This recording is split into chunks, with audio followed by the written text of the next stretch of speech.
मार के कनखी नैनन से गुरुदेल चलावेलू। छत के ऊपर से काहे शीशा चमकावेलू।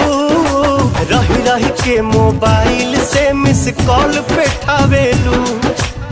खिड़की पर खड़ा होके तू किस उड़ावेलू। हो जाए बर्बाद जवानी, आ बिगड़ जाई मुहवा के पानी।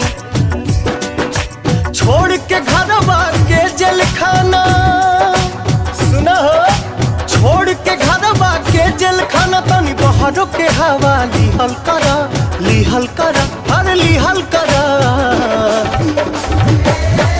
भरल फूलल तनी बनल रहा, मस्त टनाटन बनल रहा। भरल फूलल तनी बनल रहा, मस्त टनाटन बनल रहा।